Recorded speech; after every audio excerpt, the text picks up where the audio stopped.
हाँ दोस्तों, आज अपन बात कर रहे हैं विश्व के सबसे बड़े महाद्वीप के बारे में। आप सभी को ध्यान है, विश्व का सबसे बड़ा महाद्वीप चाहे क्षेत्रफल की दृष्टि से देख लो या जनसंख्या की दृष्टि से देख लो, एशिया महाद्वीप है। एशिया जो शब्द की उत्पत्ति हुई है वह हिब्रू भाषा का शब्द है आसू, उससे हुई है। और आसू का तात्पर्य होता है उदित सूर्य, अर्थात ऐसा महाद्वीप जिस महाद्वीप से सूर्य उदय होता है। आप सभी ध्यान है आप सभी को कि सूर्योदय का देश कौन सा है? जापान। जापान को इधर ब्रिटेन भी कहा जाता है, अपने एशिया का ब्रिटेन भी कहा जाता है। और जापान ज़्यादा फेमस है सूर्योदय के देश के लिए, भूकंपों के लिए। भूकंप भी बहुत अधिक आते हैं इसलिए।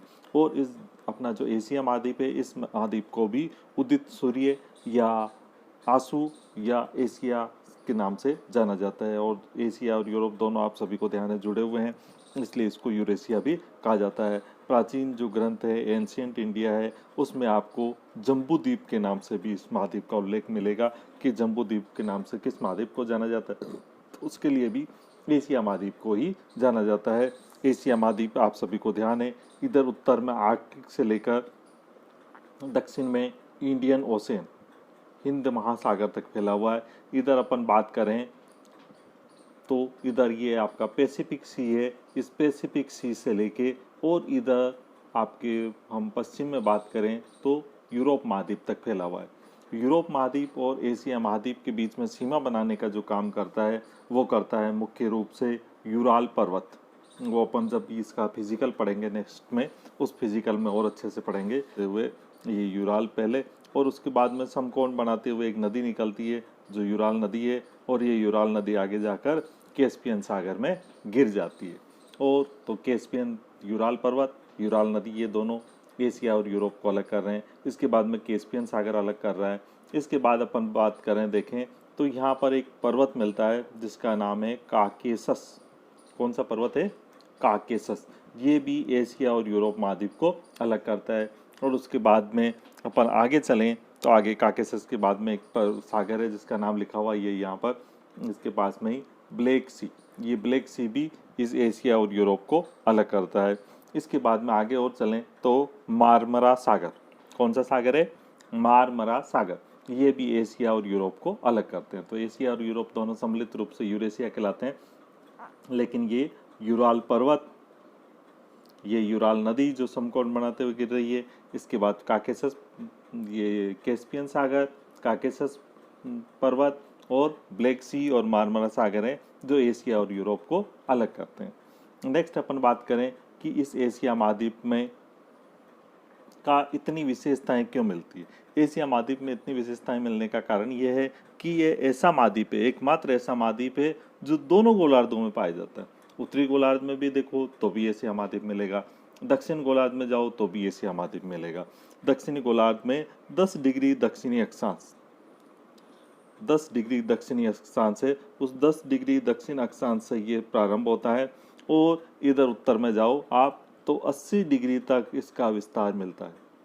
यानी 10 डिग्री दक्षिण से लेकर 80 डिग्री उत्तरी अक्षांश तक ये महाद्वीप फैला हुआ है, अर्थात बहुत लंबे चौड़े एरिया में फैला हुआ है। इधर अपन बात करें तो देशांतर की बात करें तो 25 डिग्री, 25 डिग्री देशांतर, पूर्वी देशांतर से 125 डिग्री से 170 डिग्री पश्चिमी देशांतर तक ये महाद्वीप फैला हुआ है। अर्थात देशांतरों की दृष्टि से देखें तो भी ये बहुत बड़े क्षेत्र में फैला हुआ है। लेकिन गोलार्ध की बात करें तब तो ये उत्तरी और दक्षिणी गोलार्ध दोनों में फैला हुआ महाद्वीप है, यानी बहुत बड़ा क्षेत्र है। और बहुत बड़ा क्षेत्र है, इसी कारण ये विश्व का लगभग 1/3, विश्व का 1/3, 1/3 यानी विश्व का लगभग 29%, 29% एरिया को ये क्या करता है? कवर करता है।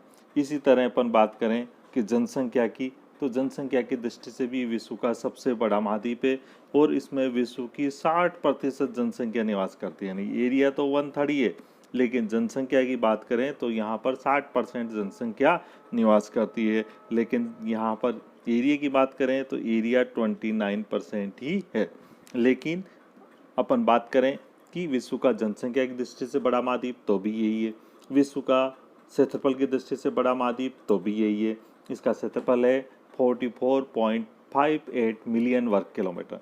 इसी तरह जनसंख्या की बात करें तो यहाँ की जनसंख्या है 44.36, यानी एरिया की बात करें तो भी यहाँ पर 44.58 मिलियन वर्ग किलोमीटर एरिया है। जनसंख्या की बात करें तो भी आसान का तरीका है कि यहाँ पर जनसंख्या जो निवास करती है वो 44 बिलियन जनसंख्या निवास करती है। तो दोनों ही दृष्टि से याद करने में आसानी है आपको। अब ये जो एशिया महाद्वीप है, ये इस एशिया महाद्वीप में विश्व का सबसे ऊंचा स्थान भी मिलता है। आपको ऊंचा स्थान बताने की मुझे आवश्यकता नहीं है। नेपाल में ये विश्व का सबसे ऊंचा स्थान है, 8,848 मीटर जिसकी ऊंचाई है, और इसका नाम एवरेस्ट है, ये तो आप सभी जानते हो। और इसको नेपाल के जो लोग हैं ये सागर माथा के नाम से भी जानते हैं। तो ये हमें थोड़ा सा ध्यान रखना पड़ेगा कि एवरेस्ट को नेपाल के लोग किस नाम से जानते हैं। तो एवरेस्ट को नेपाल के लोग सागर माथा कहते हैं। ये विश्व का सबसे ऊंचा स्थान है। ऊंचा स्थान तो विश्व का सबसे नीचा स्थान। विश्व का सबसे नीचा स्थान भी अपने एशिया में ही है। और ये जो फिलीपींस द्वीप समूह देख रहे हैं आप, इस फिलीपींस द्वीप समूह के पास ही विश्व का सबसे नीचा स्थान भी है। सबसे ऊंचा स्थान हो गया, सबसे नीचा स्थान हो गया। विश्व का सबसे गहरा स्थल, विश्व का सबसे गहरा स्थल भी ये बेकाल झील है, जो विश्व की सबसे गहरी झील है। मंगोलिया है, इस मंगोलिया के उत्तर में ये बेकाल झील है जो कि विश्व की सबसे गहरी झील है। ये तो विश्व की सबसे गहरी झील हुई। इसी तरह विश्व की सबसे ऊंची झील, तो विश्व की सबसे ऊंची झील खारे पानी की, विश्व की सबसे ऊंची खारे पानी की झील भी एशिया में है। और एशिया में ये जो झील है वो है लद्दाख में, और इसका नाम है पेंगांग झील। और पेंगांग झील का अभी आपने न्यूज़ में भी खूब सुना होगा। भारत और चीन के बीच में जो विवाद चल रहा है उसमें भी पेंगांग झील का खूब उल्लेख आया है। झीलों की बात चल रही है तो अपन बात कर रहे हैं विश्व की सबसे बड़ी खारे पानी की झील। विश्व की सबसे बड़ी खारे पानी की झील। और खारे पानी की जो झीलें हैं वो सारी प्राकृतिक ही मिलेगी, आपको कृत्रिम नहीं मिलेगी। क्यों? क्योंकि खारे पानी की झील कोई भी नहीं बनाता है। विश्व की सबसे बड़ी खारे पानी की जो झील है उसका नाम है कैस्पियन सागर। अब ये झील है फिर भी इसको सागर कह रहे हैं। ब्लैक सी, काला सागर। तो इन सभी को कहने का कारण ये है कि ये सभी 33 सागर के अवशेष थे, और 33 सागर के अवशेष थे, इसी कारण इन सभी को झील, कैस्पियन झील के स्थान पे क्या कहा? कैस्पियन सागर। अरल झील के स्थान पे क्या कहा? अरल सागर। इसका कारण ये है कि ये सभी 33 सागर के अवशेष थे। तो अपन बात कर रहे थे कि विश्व की सबसे बड़ी खारे पानी की झील कौन सी है? विश्व की सबसे बड़ी खारे पानी की झील है कैस्पियन सागर। विश्व की सबसे ऊंची झील कौन सी है खारे पानी की? पेंगांग झील विश्व की सबसे ऊंची झील। विश्व की सबसे गहरी झील कौन सी है? विश्व की सबसे गहरी झील है बेकाल झील। इसी तरह विश्व का सबसे नीचा स्थल कौन सा है? विश्व का सबसे नीचा स्थल भी आपके एशिया महाद्वीप में है, और एशिया महाद्वीप में ये ब्लैक सी के आप थोड़ा सा आगे जाओ इधर तो इसी का नाम है मृत सागर।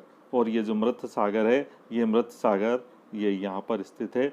और ये मृत सागर इजराइल और फिलीपींस और जॉर्डन इन सभी की सीमाओं पर स्थित है, जो कि अपने खारेपन के लिए भी प्रसिद्ध है और सबसे नीचे स्थल के लिए भी प्रसिद्ध है। अब बात कर रहे हैं हम कि आपने अभी अपने ध्यान दिया कि विश्व का सबसे ऊंचा स्थान एशिया में है, माउंट एवरेस्ट, सागर माथा 8,848, और ये हिमालय पर्वत में है। और आप सभी को ध्यान है कि एक तरफ हिमालय पर्वत है, ये आपको ध्यान है, ये यहाँ से यहाँ तक यूँ फैला हुआ हिमालय पर्वत है। और इसी के इधर पामीर से निकला हुआ एक और पर्वत है जिसका नाम है कुनलुन। इसके बीच में एक पठार फैला हुआ, इस पठार का नाम है तिब्बत का पठार, जो कि विश्व का सबसे ऊंचा पठार भी है। और इसे ऊंचा होने के कारण और पठार होने के कारण इसे कहा जाता है विश्व की छत। और इस विश्व की छत के बिल्कुल पास में ही थोड़ा आगे अपन देखें तो यहाँ पर एक और मैदानी भाग मिलता है चाइना में। और इस मैदान का जो निर्माण हुआ है वो मिट्टी के उड़ के आने के, मिट्टी जो जमा हुई है उससे हुआ है। तो उसका नाम है लोयस। और ये लोयस भी केवल चाइना में मिलता है, और आप विश्व के अन्य भागों में ढूंढना चाहें तो नहीं मिलेगा। और ये मिट्टी के जमा होने से मिलता है, किसी तरह का कंकर पत्थर, बड़े पत्थर यहाँ पर नहीं मिलते हैं। और नदियों के कारण बहुत ज़्यादा इसमें इरोजन हो जाता है, इस कारण बेडलैंड टोपोग्राफी भी यहाँ पर डेवलप हो गई है। राजस्थान की बात करें तो राजस्थान में भी एक नदी है जो बेडलैंड टोपोग्राफी के नाम से जानी जाती है, और उसकी बात अपन ने जब राजस्थान का भूगोल पढ़ा तब अपन कर चुके हैं। अपन बात कर रहे थे कि चाइना में विश्व की वो सबसे बड़ा जो पठार है वो है तिब्बत का पठार। इसके बाद अपन बात कर रहे हैं कि विश्व का सबसे बड़ा डेल्टा कौन सा है। तो विश्व का सबसे बड़ा डेल्टा बनाती है अपनी गंगा नदी। ये गंगा नदी निकलती है और यहाँ पर गिरती है, और इसके गिरने से यहाँ पर डेल्टा विकसित होता है, और उस डेल्टे का नाम है सुंदरवन। तो सुंदरवन विश्व का सबसे बड़ा डेल्टा है। इसके बाद बात करें अपन कि विश्व के सबसे बड़े प्रायद्वीप कौन से हैं। तो एशिया महाद्वीप के 3 मुख्य रूप से प्रायद्वीप है, बहुत सारे प्रायद्वीप हैं लेकिन 3 मुख्य रूप से प्रायद्वीप हैं। पहले नंबर का जो प्रायद्वीप है वो आपका है अरब प्रायद्वीप, दूसरा इंडिया का प्रायद्वीप, और तीसरा जो प्रायद्वीप है वो है आपका इंडो चाइना का प्रायद्वीप, ये तीसरा प्रायद्वीप। तो इन 3 प्रायद्वीपों में जो सबसे बड़ा प्रायद्वीप है वो है अरब प्रायद्वीप। तो ये भारत का या एशिया का ही नहीं, विश्व का सबसे बड़ा प्रायद्वीप है। अपन ने बात की थी ये तो मुख्य मुख्य स्थलों की। अब अपन बात कर रहे हैं कि एशिया महाद्वीप के कौन से ऐसे स्थल हैं जो कि बहुत ही ज़्यादा जलवायु की दृष्टि से महत्वपूर्ण है, जिनमें जलवायु की दृष्टि से क्वेश्चन प्रतियोगी परीक्षाओं में पूछे जाते हैं। उनमें है विश्व का सबसे ठंडा स्थल। तो विश्व का सबसे ठंडा स्थल भी अपने एशिया महाद्वीप में है, और इसका नाम है बरखोयांस्क। ये बरखोयांस्क है जो कि विश्व का सबसे ठंडा स्थल है, और ठंडा होने के कारण इसे शीत ध्रुव, विंटर पोल भी कहा जाता है, क्योंकि जिस तरह पोल हैं वो बर्फ से जमे ठंडे एकदम जमे हुए रहते हैं, ठीक इसी प्रकार ये भी बहुत ज़्यादा ठंडा है। और यहाँ पर 65 से लेकर -68 डिग्री, कितना -68 डिग्री सेल्सियस तक टेम्परेचर पाया जाता है माइनस में। सबसे ठंडा स्थल एशिया में है, सबसे गर्म स्थल भी एशिया में है, और एशिया में जैकोबाबाद जगह है वहाँ पर विश्व का सबसे गर्म स्थल है, और वहाँ न केवल 50 डिग्री बल्कि 54 डिग्री तक टेम्परेचर मिलता है, प्लस में 54 डिग्री तक टेम्परेचर मिलता है। तो ये विश्व का सबसे गर्म स्थल है, और जिसका नाम है जैकोबाबाद। इसी तरह इसी के पास में यहाँ पर अदन है, यमन अदन के नाम से जाना जाता है। तो उसमें विश्व का सबसे शुष्क स्थल भी मिलता है, और वर्षा भी यहाँ पर बहुत कम होती है। वर्षा की बात चली है तो विश्व का सबसे अधिक वर्षा प्राप्त करने वाला देश भी एशिया में ही है, और ये सभी आप जानते हो मासिनराम जगह है। ये मासिनराम में जो गोरो खासी जयंतिया की पहाड़ियाँ हैं, जो गुम्फाकार पहाड़ियाँ हैं, जिसमें हवा अंदर जब प्रवेश कर जाती है तो वापस निकल नहीं पाती, और इसी कारण बहुत अधिक वर्षा होती है। और इस वर्षा वाला स्थल का नाम है मासिनराम, जहाँ 2262 सेंटीमीटर वर्षा 1969 में रिकॉर्ड की गई है, जो कि विश्व का सबसे अधिक वर्षा वाला स्थल कहलाता है। एशिया महाद्वीप ने केवल फिजिकल कैरेक्टरिस्टिक्स में, फिजिकल जब अपन अगले वीडियो में इसका फिजिकल पढ़ेंगे तब भी इस फिजिकल के बारे में और अच्छे से पढ़ेंगे, क्लाइमेटिक कंडीशन के रूप में, बल्कि अपने आप में एक बहुत ही पावरफुल महाद्वीप भी है। पावरफुल महाद्वीप होने का कारण क्या है कि यहाँ पर विश्व के बहुत सारे खनिज भी मिलते हैं, कृषि की दृष्टि से भी संपन्न है, और देश भी यहाँ के संपन्न है। पिछड़े हुए भी देश हैं इस महाद्वीप में, विकसित देश भी हैं, विकासशील देश भी हैं। अब विकसित देश या विकासशील होने का कारण क्या है कि यहाँ पर खनिजों की दृष्टि से भी बहुत अधिक ये संपन्न है। विश्व का हम देखें तो 75% टंगस्टन, विश्व का सबसे अधिक टंगस्टन भी एशिया महाद्वीप में ही पैदा होता है, उत्पन्न किया निकलता है, और यह सबसे अधिक निकालता है 75%। और इनमें भी सबसे बड़ा जो रोल है वो रोल है चाइना का। टंगस्टन उत्पादन में चाइना का नंबर 1 आता है, और एशिया महाद्वीप तो नंबर 1 है ही। इसी तरह अपन कोयले की बात करें तो कोयला भी जो मुख्य रूप से उत्पादित होता है वो उत्पादित होता है रसिया, ये इंडिया, इधर आपके ले लो ये कोरिया, ये वाला जो एरिया है, ये एरिया कोयला उत्पादन की दृष्टि से बहुत ही संपन्न है। ये पूरा का पूरा एरिया कोयला उत्पादन की दृष्टि से बहुत ही संपन्न है, और विश्व का सबसे ज़्यादा कोयला उत्पादन भी ये एरिया ही करता है। तो कोयला उत्पादन में भी विश्व में एशिया का नंबर प्रथम स्थान है। ठीक इसी तरह अपन बात करें कि पेट्रोलियम उत्पादन में, तो ये अरब प्रायद्वीप है। इस अरब प्रायद्वीप में ईरान में, इराक में, ये जो एरिया है पश्चिम एशिया का, ये पूरा का पूरा एरिया कोयला उत्पादन, पेट्रोल उत्पादन की दृष्टि से भी बहुत महत्वपूर्ण है। और पेट्रोलियम में जो इसका स्थान है वो लगभग 60% एरिया पेट्रोल है वो एशिया उत्पादित करता है। अब्रक उत्पादन में भी एशिया का बहुत महत्वपूर्ण स्थान है। अब्रक में देखें हम तो लगभग विश्व का 90% अब्रक एशिया महाद्वीप उत्पन्न करता है, और उस 90% में से भी 80% तो केवल और केवल इंडिया करता है। तो अब्रक के उत्पादन की दृष्टि से भी एशिया का विश्व में प्रथम स्थान आता है। टिन उत्पादन की बात करें अपन तो टिन के उत्पादन में भी एशिया का बहुत ही महत्वपूर्ण स्थान है। ये जो एरिया है चाइना का, थाईलैंड का, वियतनाम का, ये वाला जो एरिया है, ये पूरा का पूरा एरिया अपने अब्रक उत्पादन के लिए बहुत ही फेमस एरिया है। और विश्व का लगभग 70% अब्रक है वो अपना एशिया महाद्वीप ही निकालता है। यहाँ अपन बात थोड़ी सी करते हैं कि विश्व का सबसे लंबा रेल मार्ग, विश्व का सबसे लंबा रेल मार्ग है वो भी यहीं एशिया में ही है। ये यहाँ से लेके पूरा यहाँ तक यूरोप में फैला हुआ है, जिसका नाम है ट्रांस साइबेरियन रेल मार्ग, जो कि विश्व का सबसे लंबा रेल मार्ग है। और एशिया महाद्वीप हर मामले में अपने आप में नंबर 1 है। डाकघर की दृष्टि से देखें तो भी इंडिया है वो विश्व का सबसे अधिक डाकघर वाला स्थान है। डाकघर के मामले में इंडिया का नंबर 1 है। सबसे अधिक डाकघर जो मिलते हैं, पोस्ट ऑफिस मिलते हैं, वो इंडिया में मिलते हैं। और आप सभी जानते हो कि इंडिया विश्व का सबसे बड़ा लोकतांत्रिक देश भी है। लोकतंत्र में भी इंडिया का जो स्थान आता है वो नंबर 1 पे आता है। इसी तरह इंडिया भी अपने आप में बहुत बड़ा है। एशिया में इंडिया का भी बहुत बड़ा रोल है। कई दृष्टि से अपन देखें तो इंडिया का नंबर 1 आता है। जैसे चाय उत्पादन में बात करें तो भी इंडिया विश्व का नंबर 1 है। यदि भैंसों की संख्या, बफेलोज की संख्या देखें तो उसमें भी इंडिया पूरे विश्व में नंबर 1 पे। आम के उत्पादन में देखें तो भी इंडिया पूरे विश्व में नंबर 1 पे है। इसी तरह दूध के उत्पादन में देखें तो भी इंडिया पूरे विश्व में नंबर 1। तो ऐसे बहुत सारी चीज़ें हैं जिसमें इंडिया पूरे विश्व में नंबर 1 पर है। और जब इंडिया है तो ऑटोमेटिक ही एशिया महाद्वीप तो है ही। इसी तरह बात करें हम एशिया महाद्वीप की तो एशिया महाद्वीप विश्व के सभी धर्मों की जन्मस्थल भी, सभी धर्मों की जन्मस्थली इसलिए है क्योंकि जितने भी दुनिया के धर्म है वो सभी लगभग धर्म की उत्पत्ति हुई है वो एशिया महाद्वीप में ही हुई है। आपके यदि फारसी धर्म की अपन बात करें तो ये ईरान में फारसी धर्म का उत्पादन हुआ। फारसी धर्म यहीं से उद्भव हुआ है। इसी तरह अपन यहूदी की बात करें तो यहूदी धर्म का भी यहाँ इजराइल है, इस इजराइल से यहूदी धर्म का उद्भव हुआ। ईसाई धर्म का उद्भव भी इजराइल से हुआ। बौद्ध धर्म का उद्भव इंडिया से हुआ। इसी तरह अपन बात करें इस्लाम धर्म की तो इस्लाम धर्म का उद्भव भी अरब से हुआ। इसी तरह बात करें हिंदू धर्म की तो हिंदू धर्म का भी उद्भव इंडिया से हुआ।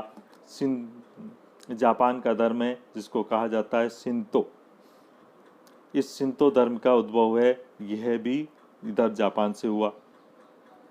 इधर कन्फ्यूशियस, चीन का धर्म है कन्फ्यूशियस, उसका उद्भव भी चाइना से हुआ। तो इस तरह बहुत सारे धर्म ऐसे हैं जिनका उद्भव एशिया से हुआ, इसीलिए ये सभी धर्मों की जन्मस्थली भी कहलाता है। मानव जाति का उद्भव भी एशिया से हुआ, इसीलिए यह मानव जाति की जन्मस्थली भी कहलाता है। तो एशिया को एक बहुत सारे उपनाम भी दिए गए हैं, जैसे यहाँ सभ्यताओं का, मानव जाति का उद्भव हुआ इसीलिए इसको मानव जाति की जन्मस्थली भी कहा जाता है। सभ्यताओं का उद्भव हुआ इसलिए इसको सभ्यताओं की जन्मस्थली भी कहा जाता है। सभ्यताओं का पालना भी कहा जाता है। और इसमें बहुत सारी चीज़ें, यानी ऊंचा स्थान भी, नीचा स्थान भी, गहरा स्थान भी, सबसे ठंडा स्थान भी, गर्म स्थान भी, सबसे बड़ी झील भी, सब गहरी झील भी। तो इसी कारण इसको रहस्यमय विश्व, कौन सा विश्व कहा जाता है? रहस्यमय, मिस्टीरियस कहा जाता है इसको। मिस्टीरियस कॉन्टिनेंट भी कहा जाता है, रहस्यमय विश्व भी कहा जाता है। और ये जैसा आप सभी जानते हैं ये जो अपना यूराल पर्वत है इसके पश्चिम में यूरोप में और इसके इधर पूर्व में एशिया महाद्वीप है। और इस यूरोप की जो कल्चर है उसको अपन कहते हैं वेस्टर्न कल्चर। इसी तरह एशिया की जो कल्चर है उसे कहेंगे ईस्टर्न कल्चर। तो पूर्वी संस्कृति के लिए भी एशिया महाद्वीप है वो अधिक फेमस है। तो इसको पूर्वी संस्कृति भी कहा जाता है, रहस्यमय विश्व भी कहा जाता है, सभ्यताओं की जन्मस्थली भी कहा जाता है, मानव जाति की जन्मस्थली भी कहा जाता है। और ये पूर्व दिशा में स्थित है इसलिए इसको सुदूर पूर्व का देश भी कहा जाता है। इसी के साथ बात करें अपन कि यहाँ पर एशिया महाद्वीप में पक्षियों की संख्या भी बहुत ज़्यादा, और पक्षियों की संख्या ज़्यादा है, इसी कारण इसको पक्षियों का महाद्वीप भी कहा जाता है। और आप सभी को ध्यान है यहाँ चावल उत्पादन में भी नंबर 1 है। नंबर 1 पे एशिया महाद्वीप पूरे विश्व में चावल उत्पादन में नंबर 1 है। और चीन एशिया में नंबर 1 है, विश्व में नंबर 1 है चीन। और फिर इंडिया और फिर इंडोनेशिया, 3 जो कंट्री है वो चावल उत्पादन में बहुत ही ज़्यादा फेमस है और उत्पादन में बहुत बड़ा हिस्सा है इनका। इसलिए इसको एशिया महाद्वीप को चावल की सभ्यता वाला महाद्वीप भी कहा जाता है। और ये एक प्रकार का अर्धचंद्राकार स्वरूप इसका बनता है, इसीलिए इसको स्वर्णिम अर्धचंद्राकार, कौन सा, स्वर्णिम अर्धचंद्राकार। इसको अपन जब पॉलिटिकल ज्योग्राफी का वीडियो पढ़ेंगे तब भी पढ़ेंगे और अच्छे से। पॉलिटिकल ज्योग्राफी में भी इसका बहुत महत्वपूर्ण, मैकाइंडर ने इसको बहुत अच्छे से वर्णित किया है, तो उसमें अपन हार्टलैंड पढ़ेंगे तब भी स्वर्णिम अर्धचंद्र की बात करेंगे। यहाँ अपन बात करेंगे ये जो शेप आ रहा है इसका, ये अर्धचंद्राकार शेप आ रहा है और अर्धचंद्राकार शेप आ रहा है, इसी कारण इसको कहा जाता है स्वर्णिम अर्धचंद्राकार महाद्वीप। हाँ, अपन ने एशिया के बारे में बहुत सारी चीज़ें जान ली कि एशिया सबसे ऊंचा स्थान है और एशिया सबसे नीचा स्थल भी एशिया में मृत सागर ऐसा स्थल है जो कि -392 मीटर पर औसत समुद्र तल से है। इसके बाद अपन थोड़ी सी एशिया के देशों के बारे में बात करें। ये प्रतियोगी परीक्षाओं में अक्सर पूछा जाता है कि एशिया का सबसे बड़ा देश कौन सा है, तो हमारा ध्यान सीधा रशिया पे जाता है, लेकिन रशिया को नहीं, रशिया को यूरोप में काउंट कर रहे हैं। और एशिया का जो सबसे बड़ा देश है उसमें आएगा चाइना। इसी तरह पूछा जाए कि एशिया का सबसे छोटा देश कौन सा है, तो एशिया का सबसे छोटा देश होगा मालदीव। इसी तरह एक और बात पूछी जाती है कि घनत्व की दृष्टि से सबसे घना बसा देश कौन सा है, एशिया का सबसे घना बसा देश कौन सा है, तो डेंसिटी के हिसाब से सबसे ज़्यादा डेंस जो कंट्री है वो है सिंगापुर। इसी तरह एशिया के बहुत सारे महाद्वीप हैं, जैसे आप इधर की तरफ देखें तो ये जापान से शुरू होते हैं और ये सारे महाद्वीप, बहुत सारे महाद्वीप हैं, लेकिन इन महाद्वीपों में जो सबसे बड़ा महाद्वीप है वो है बोर्नियो। तो एशिया का सबसे बड़ा महाद्वीप कौन सा है, बोर्नियो। और एशिया का देशों की दृष्टि से सबसे बड़ा देश है चीन। तो ये भी कुछ महत्वपूर्ण बातें हैं जो हमें जानना आवश्यक है। और आप सभी को धन्यवाद। इससे अगला जो वीडियो पढ़ेंगे उसमें अपन पढ़ेंगे कि एशिया का फिजिकल कैरेक्टरिस्टिक्स क्या क्या है, एशिया की ऐसी कौन कौन सी भौतिक विशेषताएं हैं जिनमें से और क्वेश्चन आपके बन सकते हैं। धन्यवाद।